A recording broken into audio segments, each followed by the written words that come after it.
രാപ്പകൽ ഭേദമന്യേ ഏതു കാലാവസ്ഥയിലും പ്രവർത്തിക്കാൻ കഴിയുന്ന പുതിയ പരീക്ഷണങ്ങൾ അവതരിപ്പിക്കുന്ന യൂറോപ്യൻ വിമാന കമ്പനിയാണ് എയർബസ്.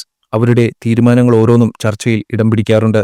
ഇപ്പോഴിതാ എയർബസിന്റെ പുത്തൻ ആശയമാണ് ചർച്ചയാകുന്നത്. വിമാനത്തിൽ സാധാരണ കാണാറുള്ളതുപോലുള്ള നിരനിരയായുള്ള സീറ്റിന് പകരം ഇരട്ടനില സീറ്റ് അവതരിപ്പിക്കാനൊരുങ്ങുകയാണ് എയർബസ്. ഒറ്റവാക്കിൽ പറഞ്ഞാൽ നമ്മുടെ ലോ ഫ്ലോർ ബസ്സുകളിലെ സീറ്റിന്റെ മാതൃകയിൽ. ചൈനീസ് ഏവിയേഷൻ സ്റ്റാർട്ടപ്പ് കമ്പനിയുമായി ഇതിന്റെ പ്രാരംഭഘട്ട ചർച്ചകൾ നടത്തിയെന്നാണ് സൂചന. എയർക്രാഫ്റ്റ് ഡിസൈനറും ചേസ് ലോഞ്ച് സിഇഒയുമായ അലജാൻഡ്രോ ന്യൂനസ് വിസെന്റെ CNN ട്രാവലിന് നൽകിയ അഭിമുഖത്തിൽ ഇത് സംബന്ധിച്ച വെളിപ്പെടുത്തലും നടത്തിയിട്ടുണ്ട്. ആദ്യഘട്ടത്തിൽ വാണിജ്യ ആവശ്യങ്ങൾക്കായുള്ള വിമാനങ്ങളിലാകും ഇരട്ടനില സീറ്റ് പരീക്ഷിക്കുക. വിമാനത്തിനകത്ത് ഡിസൈനിൽ കാര്യമായ മാറ്റങ്ങൾ വരുത്തിയായിരിക്കും ഇത് സാധ്യമാക്കുക. എന്നാൽ അത് വ്യോമയാന നിയമത്തിൽ അധിഷ്ഠിതമായി സുരക്ഷാ ക്രമീകരണങ്ങൾ പാലിച്ചുകൊണ്ട് മാത്രമേ സാധ്യമാകൂ. ഏത് നിരയിലാകും സീറ്റ് ആവശ്യമെന്ന് മുൻകൂട്ടി കണ്ട് സീറ്റ് ബുക്ക് ചെയ്യാനുള്ള സംവിധാനം കമ്പനി സജ്ജീകരിക്കും. യാത്രക്കാരുടെ സുഖകരമായ ഇരിപ്പിന് അനുസൃതമായി ആവശ്യമായ വിസ്താരം നൽകിക്കൊണ്ട് സീറ്റ് രൂപകൽപ്പന ചെയ്യുമ്പോൾ സീറ്റിന്റെ എണ്ണത്തിലും മാറ്റമുണ്ടാകും.